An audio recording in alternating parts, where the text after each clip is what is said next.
ভাবি তো ইমানদার না, আল্লাহওয়ালা না, অত ভয় আল্লাহর নাই। ডিজিটাল ভাবি, মডার্ন ভাবি এগুলোকে এনজয় করে, শুনে খুশি হয়। কিন্তু ভাবির অন্তরে যদি আল্লাহর ভয় থাকতো, কোরআনের জ্ঞান থাকতো, ভাবি ডেকে বলতো কুল্লিল মুমিনিনা ইয়াগুদ্দুনা মিন আবসারিহিম। আল্লাহ বলেছেন মুমিন পুরুষের দৃষ্টি থাকবে নিচের দিকে। আমাকে দেখার অধিকার তোর ভাইয়ের আছে, তোকে আমাকে দেখা জায়েজ নাই, ঘর থেকে বের হয়ে যা। কথা বলেন মা বোন যারা আওয়াজ শুনতেছেন, মা দুইটা পুরুষ হইতে 2 কিলোমিটার দূরে থাকবেন, একটা দেবর আর একটা দুলা ভাই। এরা হলো মৃত্যু তুল্য, বিষাক্ত সাপের চাইতে ভয়ঙ্কর। কথা কয় আজকে শালিক দুলা ভাই দেখ, দুলা ভাই শালিক দেখে। দেবর ভাবির গভীর প্রেম, মাঝে মাঝে এত প্রেম বেড়ে যায় 7 দিনের জন্য ভাবিক নিয়ে কক্সবাজার চলে যায়। কথা কয় না, এরকম ঘটনা দেশে ঘটেনি? হ্যাঁ, নওগাঁতে শোনেনি? ভাতিজার সাথে চাচির প্রেম, কি জামানা আছে। তাদের চরিত্র নষ্ট করার 1 নাম্বার অস্ত্রের নাম হলো এই মোবাইল। মোবাইল দেখে মাথা ঠিক থাকে না। কথা কয় এই মোবাইলের ওজন কম, কিন্তু মোবাইলের মাধ্যমে পাপের ওজনটা অনেক বেশি। কথা বলে ঠিক কিনা? আজকে তরুণ তরুণী যুবক যুবতীরা মোবাইলে আসক্ত হয়ে গেছে।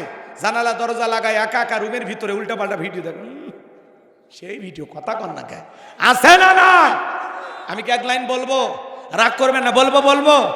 দেশে মোবাইল আইছে, চিঠি বন্ধ হইয়াছে, দিওয়ানা বানাইছে, পোলা মাইয়ার মনের কথা ভাসে বাতাসে।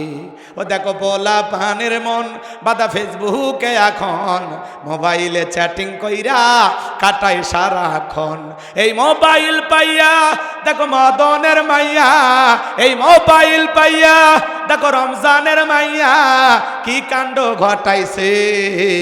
স্বামী সংসার রাইখা নাকি পালায়া গেছে, স্বামী সন্তান রাইখা নাকি পলায়া গেছে। 2 বাচ্চার মা, 4 বাচ্চার মা পরকীয়া প্রেম করে আর একটা ছেলের হাত ধরে পালিয়ে যায়।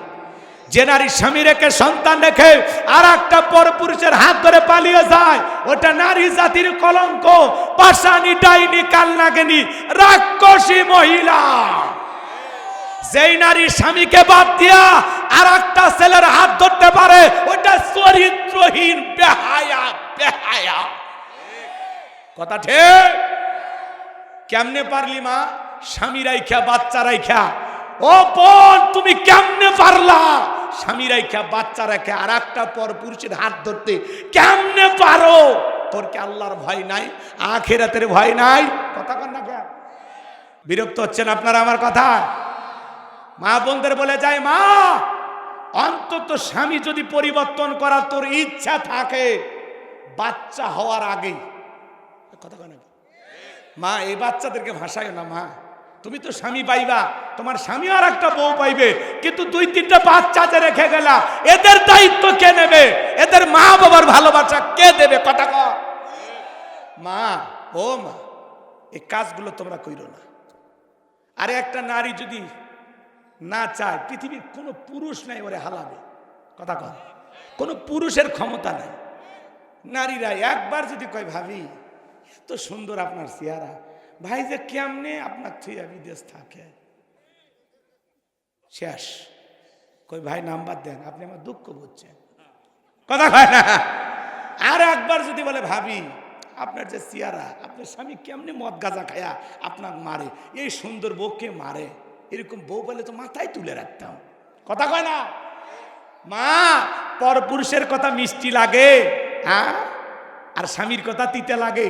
স্বামীর কথা তিতে লাগুক, তিতে খাও, রোগ সারবে। পরপুরুষের কথা 2 দিন মিষ্টি লাগবে, ওই মিষ্টি খাইও না, ডায়াবেটিস বেড়ে যাবে। কথা বলে ঠিক কিনা? ওই ছেলের সাথে 2-4 বছর সংসার কর, এমন জায়গাত মারবি ডাক্তারও দেখাবার পারবো না। কথা কন ঠিক কিনা? অতএব কপালে ভাগ্যে যেটা জুটে গেছে, এই স্বামীর সংসার কর, পরপুরুষের মিষ্টি কথাই ভুইল না। কথা কন ঠিক কিনা? আর যুবক, সব দোষ নারীর না, 1 হাতে তালি বাজে না, হাত 2টা লাগে, তোদেরও সমস্যা আছে। এই যুবক, তোমাকে বলছি, তোমার স্ত্রীর সাথে যদি কেউ পরকীয়া প্রেম করে, মাইনা নিবা? এ যারা কথা কয় না, এরা মনে ভালোবাসা ভাগ করবি। আপনি কি দুর্বল নাকি?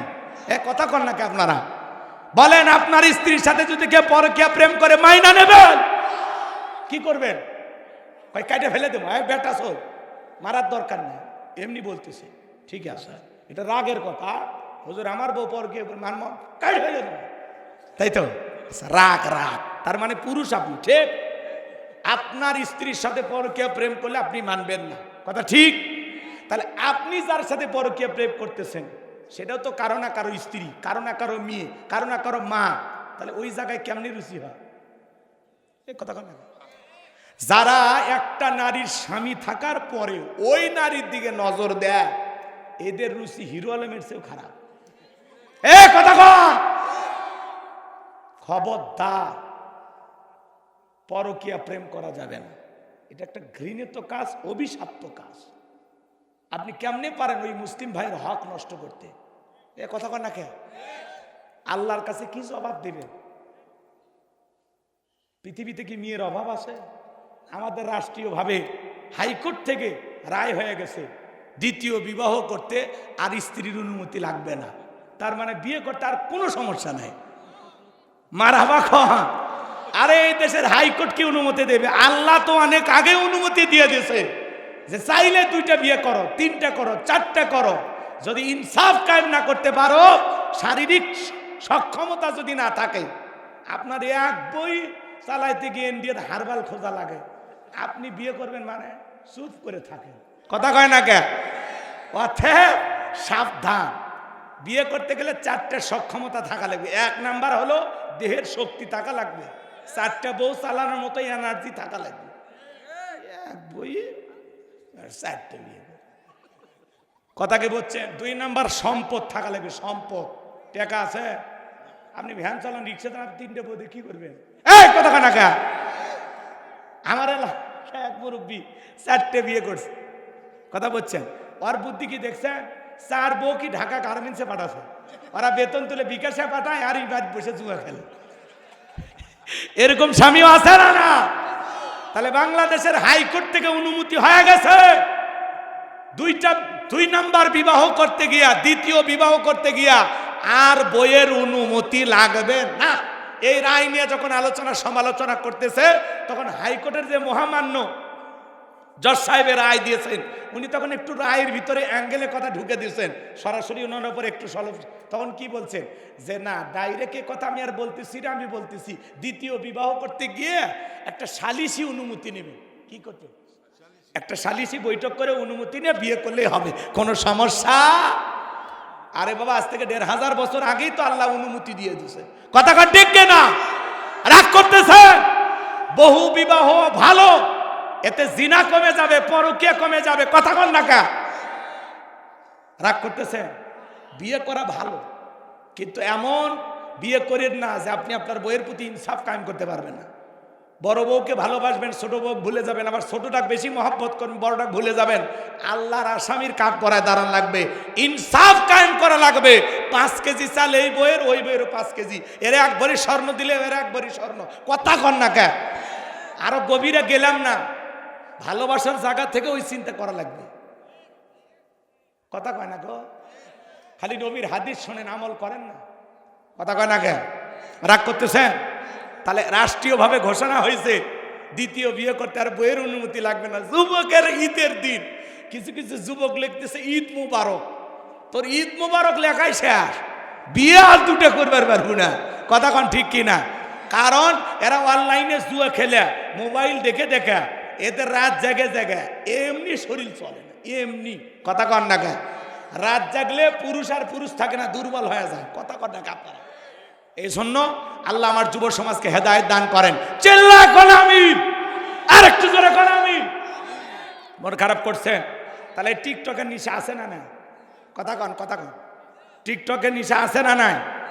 ওই মহিলারা এখন টিকটকে বলতেছে 2 বিয়ের অনুমতি দিছে, ওর স্বামী দ্বিতীয় বিয়ে করবে ভালো, কিন্তু সাবধানে ঘুমায়ও, ভয় দেখাচ্ছে। আছে না নাই? আছে না নাই? টিকটক আছে না নাই? ও দেশে টিকটক আসিয়া সব গেল বাসিয়া, সিদ্দিক সোরা নায়ক হইছে আইডি খুলিয়া, হিরো আলম নায়ক হইছে আইডি খুলিয়া।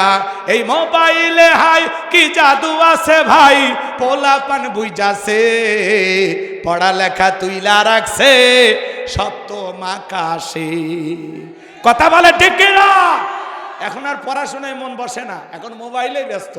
এই জন্য ছেলে মেয়ের হাতে বিবাহের আগে টাচ ফোন কিনে দেবেন না। আর যে সমস্ত যুবক বিয়ে করনি, বাবা তোদের পা গায়ে দিয়ে আমি পা ধরে বলে যাই, পিতা মাতার মনে কষ্ট দিয়া অবাধ্য হয়ে পালিয়ে বিয়ে করবা না। পিতা মাতা পছন্দ করে বিয়ে দিবে যেখানে বরকত আছে, একা একা মাতবাড়ি করে বিয়ে করিস না ভাতিজা, জীবনে পস্তাইবা পস্তাইবা। কথা কয় না? প্রেম করে জীবনে কোনো পুরুষ সুখী হয়নি। কথা কয়? প্রেম ভালোবাসা এগুলো যুব সমাজের চরিত্র নষ্ট করে। কথা বলে? এই জন্য অনেক যুবক আছে মা বাবার মনে কষ্ট দিয়ে ভাগে যা বিয়ে করে। কথা কয় না? যে মা বাবা তোরে জন্ম দিতে পারলে, এত বড় করতে পারলো, বিয়েটা দিতে পারবে না, তাদের দোয়া নেওয়া লাগবে না? তাহলে পিতা মাতা অসম্মান করিয়া, আচ্ছা একটা ছেলে বা মেয়ে যদি ভাগে যায় তার পিতা মাতার সম্মান থাকে? তাহলে কেন এগুলো করো? এ চাচা কি আছে, ঠেলাঠেলি করছেন কে? কথা ঠিক? এই তো এই সমাজে এগুলো করা যাবে না। বাবা যারা বিয়ে করনি, কোন কোন যুবক একটু হাত তোলো তো শোনা, বলো মা বাবার পছন্দের মেয়েকে বিয়ে করবা তো? আরে এ ইনশাল্লাহ খালি কয়ে হাত নামাইছো কেন? ভালো করে হাত তোলো। অনেক যুবক দেখছেন হাতে সোজা করার শক্তি নেই বলে পুরুষ। আল্লাহ কবুল করুক। আমি যদি কোনো মেয়ের সাথে গোপনে প্রেম করে থাকো, ব্লক মারো, আর না হলে বাপ মা দিয়ে প্রেমের বিয়ের প্রস্তাব পাঠাও। ঠিক আছে তো ইনশাল্লাহ? আর আপনাদেরকে বলে যায়, ছেলে মেয়ে যুবক যুবতী হলে যত দ্রুত পারেন বিয়ে দেবেন। কথা কয় নাকি? বেশি বয়সে বিবাহ দিবেন না, যত দ্রুত 18-20 বছরের মধ্যে বিয়ে দেবেন। সরকার বাদ, আপনি সরকার মানে সরকার আপনি, ঠিক আছে? কথা কন না? সরকার থেকে ভয় করে লাভ আছে? হ্যাঁ, 20-22 বছর বয়স হলে বিয়ে দিয়ে দেবেন ছেলে, আর মেয়ে যত দ্রুত 16-18 বছরের মধ্যে বিয়ে দেবেন। পারবেন তো ইনশাল্লাহ? একটু বয়স হলে দেওয়া ভালো। ছেলে মেয়ে দেখে বুঝিচ্ছেন না, আপনার মেয়ে ভালো হলে একটু রাখেন, ছেলে ভালো হলে একটু রাখেন, সমস্যা নাই। কিন্তু উশৃঙ্খল বেয়াদব টাইপের, তাহলে তাড়াতাড়ি দেওয়া লাগবে। কথা বোঝেন না? এগুলোকে আমি শিখাবো না, আপনার বোঝা লাগবে। আল্লাহ আমাদের বুঝ দান করুক। চিল্লা কোন আমিন, আর একটু জোরে কোন আমিন। তোর বাবা ব্যবসা বাণিজ্যের কাজে এতটাই ব্যস্ত থাকতো, তোর বাবা ব্যবসা আছে না, টাকা আছে না, কিন্তু তোর মায়ের মন বোঝে না। সে যে কেন আসে না, কিছু ভালো লাগে না। এবার আসুক, তারে আমি মজা দেখাবো।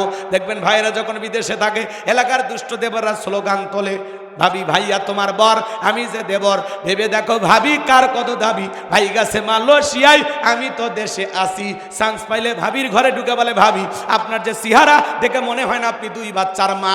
ওয়ালিদ বিন মুগিরার মা বলতেছে, বাবা তোর বাবা ব্যবসা বাণিজ্যের কাছে এতটাই ব্যস্ত থাকে, আমার যৌবনের সোনালী দিনগুলো চলে যায়, তোর বাবা আমার খোঁজ খবর রাখে না। বাড়ির আশেপাশে তোর চাচা গুরু গুরু করতেছিল, তার দিয়ে ভালোবাসা বিনিময় করেছিলাম, তার ফলে তোর জন্ম হয়েছে। নবী যে তত্ত্ব দিয়েছে 100% সত্য। তোর বাপ তোকে জন্ম দেয় নাই, তোরে জন্ম দিয়েছে তোর চাচাই। জোরে কন্যা হুজুবিল্লাহ। আমার ভাইয়েরা গভীর মনোযোগ দিয়ে কথাগুলো শুনে যাবেন। তাহলে ওয়ালিদ বিন মুগিরা নবীকে গালি দিয়েছিলেন, এ ছিল যার সন্তান। বর্তমান পৃথিবীর জামানাতে যারাই নবীকে গালি দিবে, নবীকে নিয়ে কুরুচিপূর্ণ মন্তব্য করবে, বাজে ভাষায় গালি দেবে, আম্মা জান আয়েশাকে গালি দেবে, ওরাও যার সন্তান, ওদের জন্মের ঠিক নাই। কথা বলেন ঠিক কিনা? তুমি আমারে গালি দাও মাইনা নেবো, আমার বাপকে গালি দাও মাইনা নেবো, আমার দলকে গালি দাও মাইনা নেবো, কিন্তু আমার নবী কেন যদি কেউ মন্তব্য করে, নবী কেন যদি কেউ বাজে ভাষায় গালি দেয়, ওই নাস্তিক বেঈমানকে ধইরা আর জিব্বা টান দিয়ে ছিঁড়ে কুকুরকে খাওয়ায় দেব। নবীজির অপমান মেনে নেওয়া হবে না।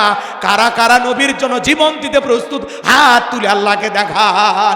লিল্লাহি তাকবীর, লিল্লাহি তাকবীর।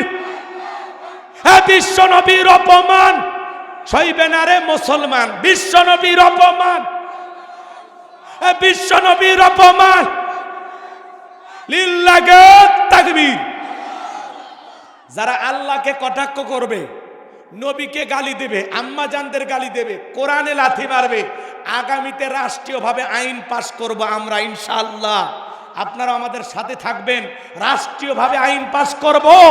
যদি কেউ আল্লাহর নবীকে গালি দেয়, কটাক্ষ করে, বাংলাদেশে তাদের প্রকাশ্যে ফাঁসি কার্যকর করা হবে, প্রকাশ্যে ফাঁসি দেওয়া হবে। কতক্ষণ ঠিক কেনা?